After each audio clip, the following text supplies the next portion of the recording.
Hey, welcome into week 4 Boom Bust Fantasy Football, brought to you by Fantasy Football Advice Network. We're going to break down some booms and busts at each position for your week 4 matchup. Now, what is a boom and what is a bust is whether they exceed or fall short of their general expectations for the week, based off of most websites' weekly rankings. Make sense? Clear as mud? Cool. Let's get it rolling, Kyle. Let's roll in that mud. We're going to start off with a bust and Mr. Tony Pollard. They play against Houston this week. He's been getting great workloads.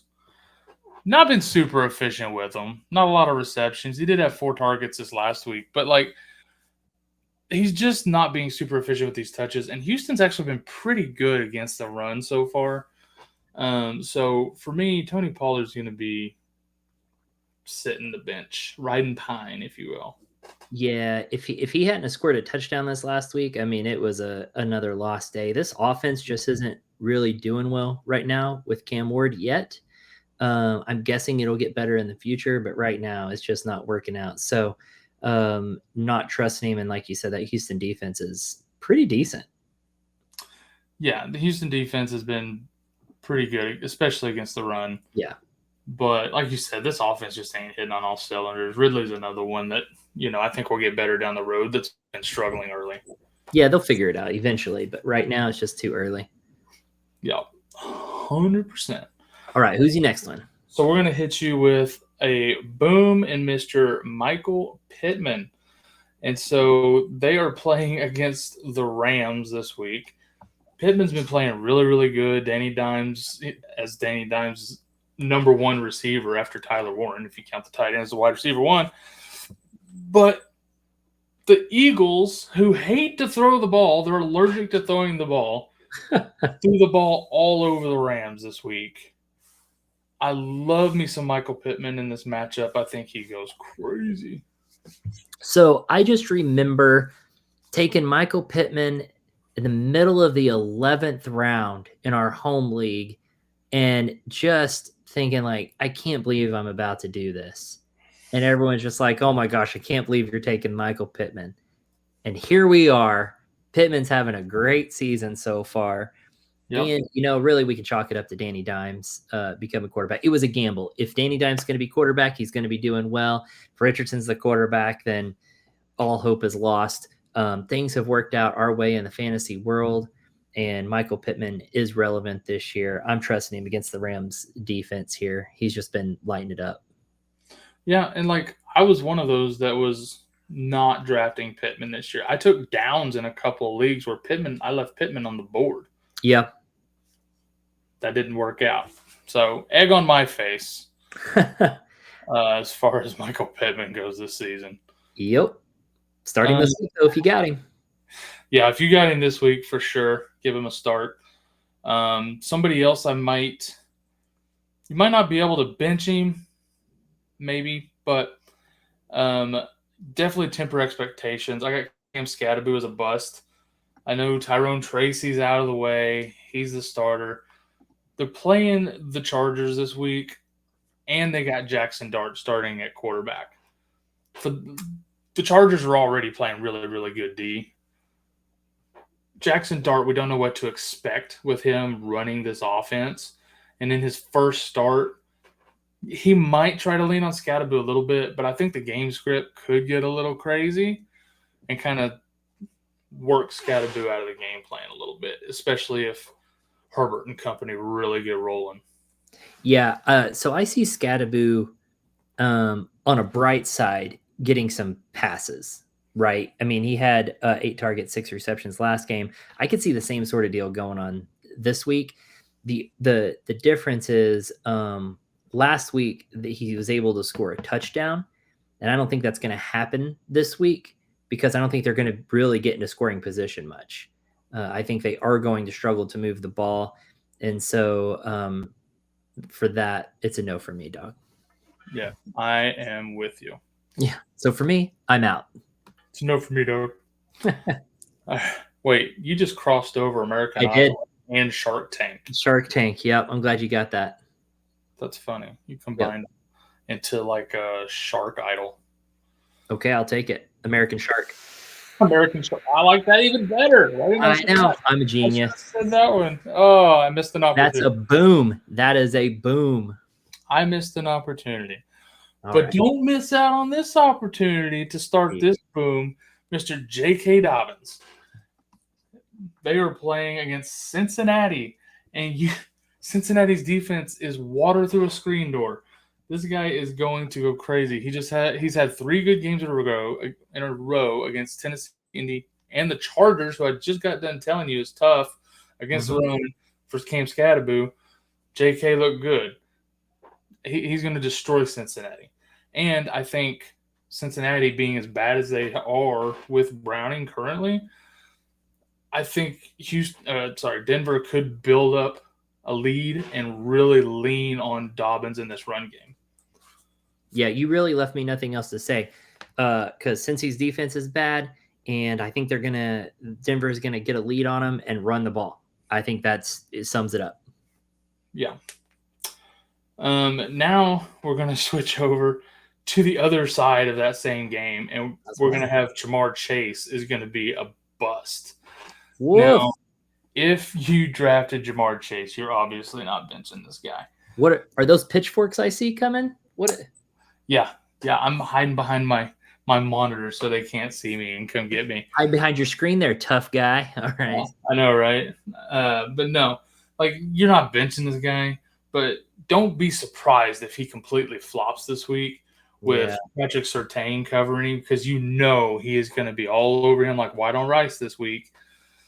And you just got to be ready, make adjustments in the rest of your roster to account for the fact that Chase may not have a good week. Yeah, the only upside here is that they might fall behind early and have to throw the ball a lot this week. So does it matter against Surtain? We'll see. No, not really. I was trying to look for a bright side. I'm as a Jamar Chase owner, I'm nervous and sad all at the same time because you probably, if you're like me, you used your number 1 overall pick for Jamar Chase, and now you have to watch this crap. So you're right. Yeah, it's very on sad. to the next one. I don't want to cry on camera. It's very, very sad. All right, we got a boom for you, and it's probably not the one that anyone's expecting. Matthew Golden. I know everybody's looking at Kraft this week. Everybody's looking at Jacobs. Everybody's looking at Dobbs. Golden's been non-existent, essentially, so far. I think this is the week we could see Golden's finally break out and score some fantasy points against Dallas and their ridiculously easy secondary. Luther Burden caught his first touchdown of the year against them last week. Why couldn't Matthew Golden do it this week? Well, where we've seen Dallas get burned a lot is that deep ball. Yep.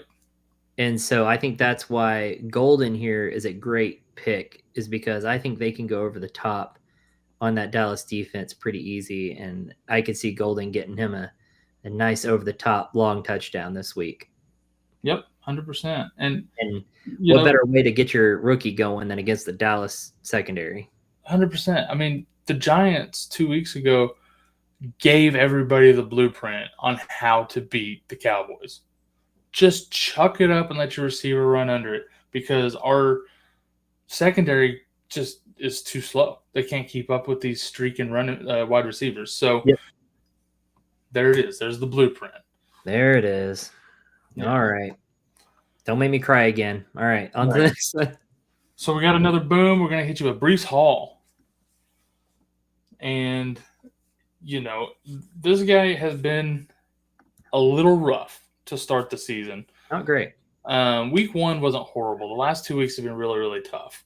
He got game scripted out against Buffalo, Tampa Bay. He had Tyrod Taylor, the whole offense. It was just not the same. But when you look at Breece Hall's matchup this week against Miami. Yep. Whether Fields is back or not, Fields should be back if he passes a concussion protocol. But even if he's not, this matchup is too enticing. He is going to destroy Miami and that horrible defense. They're Dallas Cowboys AFC version. All right? This defense is horrible. He's going to go ham against this Miami defense. Get him in your lineup, starting with confidence. Sit back and rack up the points. I agree. This Miami, we talked about Cincy's defense being bad. This Miami defense, it's almost like they're battling out to who can be the most porous. So, start with confidence against Miami, and then we mentioned Dallas's defense. That's who he plays the week after. So, heck, might as well be on the list next week too. We'll see, Yep. But I'm liking Breece this week against Miami for sure. And then and that's with or without Fields. If Fields comes back, gets another little boost, in my opinion. Extra boost for that, for sure. Perfect. All right. Sounds like you're gonna give me sad news. The last bust is going to break both of our hearts because he's been so good through 3 weeks.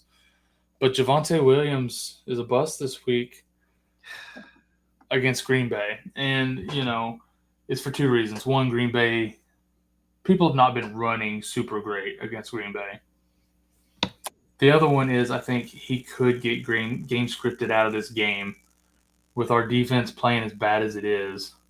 Green Bay is going to come out ticked off after losing to Cleveland, and they're going to throw up points all over the board. Every time we play Green Bay, they throw up points. Yep. It's going to happen again.